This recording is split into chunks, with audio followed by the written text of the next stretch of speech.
लाल की, व्यास माता की, राधे कृष्ण भगवान की, अपने गुरु महाराज की। अथ वैशाख शुक्ला मोहिनी एकादशी। संयम और श्रद्धा की चर्चा को आगे बढ़ाते हुए धर्मराज युधिष्ठिर ने कहा, हे कृष्ण, वैशाख महीना के शुक्ल पक्ष की एकादशी का क्या नाम है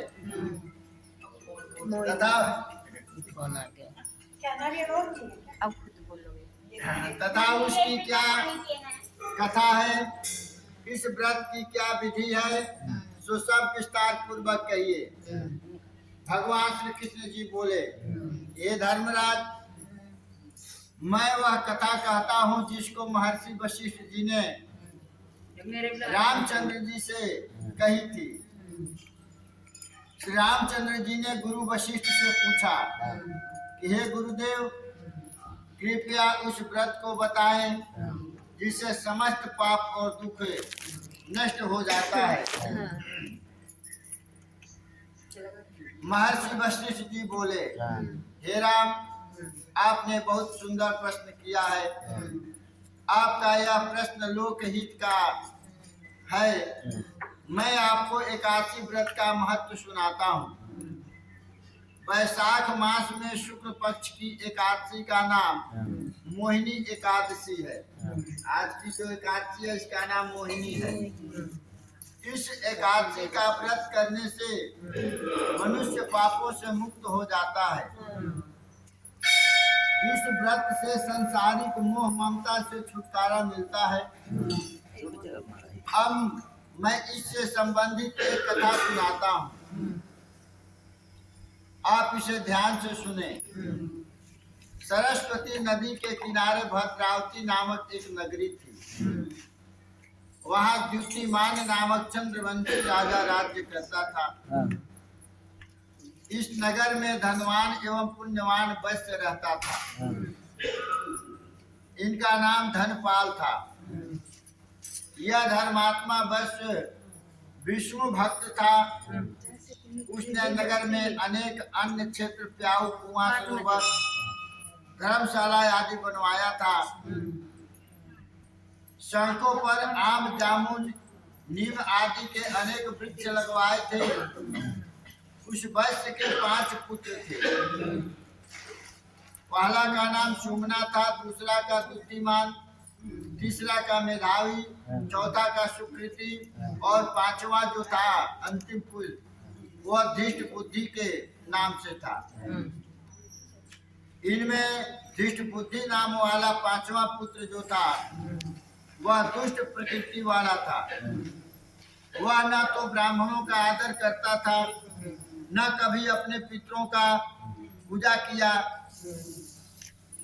वह वैश्यागामी और जुआरी हो गया था। मध्य मांस का सेवन, शराब पीना, मांस खाना उसका आदत लग गया था। अनेक कुकर्मों में वह अपने पिता के धन को नष्ट करता था। दुष्ट बुद्धि की अनीतियों से तंग आकर उसके पिता और भाइयों ने उसको घर से बाहर निकाल दिया। परिवार के अन्य संबंधी भी उसकी निंदा करने लगे।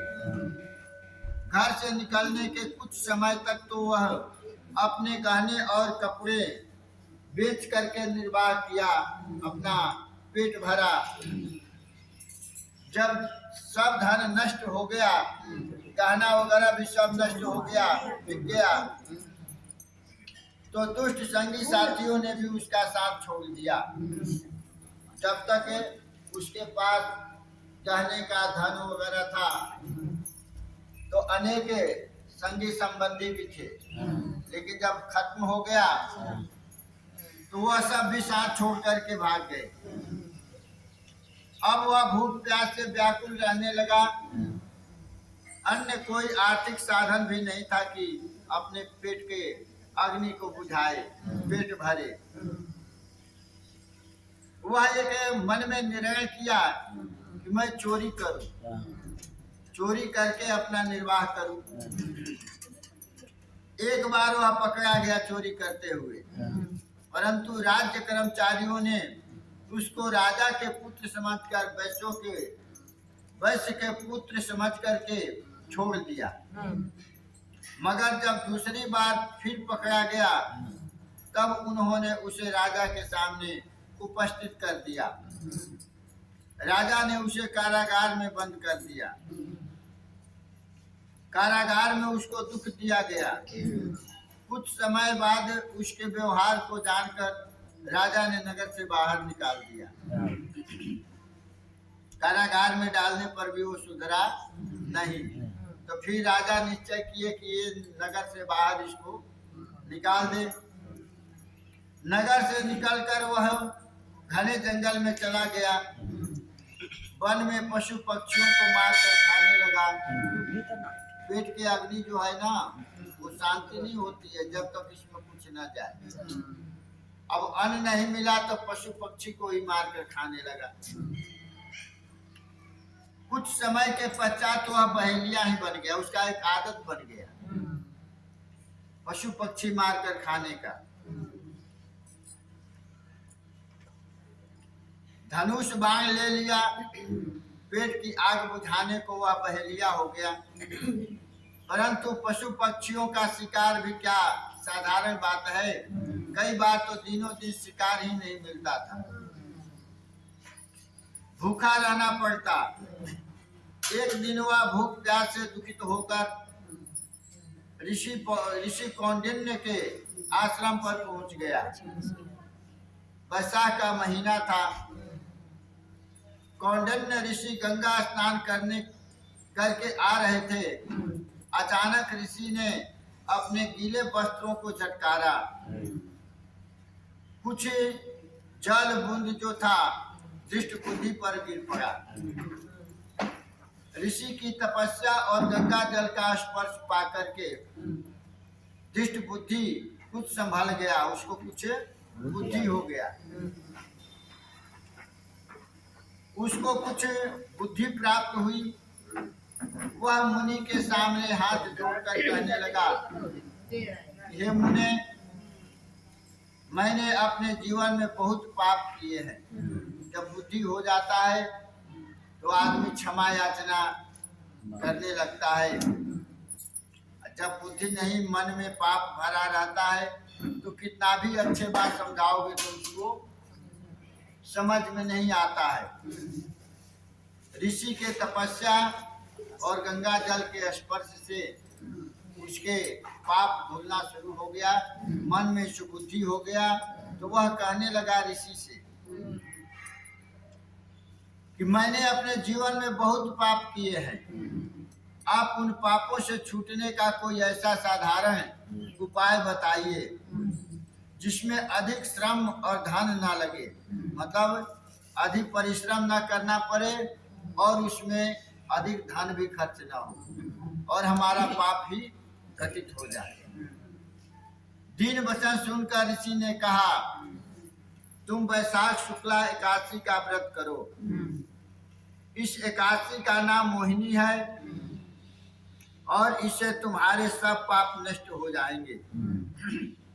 मुनि के वचन को सुनकर के वह अत्यंत प्रसन्न हुआ और उनके द्वारा बताई गई विधि के अनुसार उसने मोहिनी एकादशी का व्रत किया। गुरु वशिष्ठ ने कहा, हे राम, इस व्रत के प्रभाव से दृष्ट बुद्धि के पाप नष्ट हो गए और अंत में वह गरुड़ पर चढ़कर विष्णु लोक को गया। इस व्रत से मोह मद आदि सब पाप नष्ट हो जाते हैं। संसार में इस व्रत से श्रेष्ठ अन्य कोई व्रत नहीं है। इसके महात्म को पढ़ने अथवा सुनने से 1000 गौ दान का फल प्राप्त होता है। संत कृपा यदि हो जाए तो कोई कार्य कठिन नहीं होता है। संत के और संत के कृपा जब होता है वैसा संत ही नहीं मिलता है। जब जो अच्छे संत है ना, वह आपको दुर्लभ दिखाई देगी। वह घने जंगलों में पहाड़ों में जाकर के अपना त्याग तपस्या करते हैं। कह रहे हैं कि ये मानव शरीर जो है बहुत कठिन परिश्रम से और बहुत पुण्य से मानव शरीर मिलता है और पिछले कर्म के अनुसार ही ये शरीर प्राप्त होता है और पिछले शरीर के अनुसार ही, पिछले कर्म के अनुसार ही धन दौलत पुत्र संतान की प्राप्ति होती है। जो हमारे पास आज 2 रुपए धन देख रहे हो, संतानें देख रहे हो, ये पिछले जन्म का किया हुआ कर्म हम लोगों को मिला है। नहीं तो इसी धरती पर कोई अपार धन वाला है और कोई भूखे भी सोता है। शरीर भगवान एक बनाए हैं सबको। जो राजा का शरीर है वही एक गरीब का भी शरीर है। 2 आंख कान नाक मुंह सबका शरीर एक भगवान बनाए हैं। बशर्ते कर्म के अनुसार वह धनी हो जाता है, 2-4 संतानें हो जाती है और किसी को बिना संतान के भी रहना पड़ता है। और कभी ऐसे भी होता है कि संतान होते हुए भी वह सुख नहीं मिलता है। वह क्या है? एक तो कुल दीपक होता है और एक कुल दीपक पुत्र होता है, एक केवल पुत्र होता है। पुत्र में और कुल दीपक पुत्र में दोनों में अंतर है। एक पुत्र केवल आपको प्यार देने के लिए और एक कुल दीपक पुत्र है कि आपके सभी पितरों को तारने वाला है, आज्ञा का पालन करने वाला, उसको कुल दीपक पुत्र कहा गया है। हजारों तारों में एक केवल चंद्रमा प्रकाश देते हैं और उसी के प्रकाश से अंधेरा थोड़ा थोड़ा दूर रहता है। तो ये कर्म के अनुसार हमें पुत्र भी मिलता है, धन भी मिलता है और धन वैसा ही हमें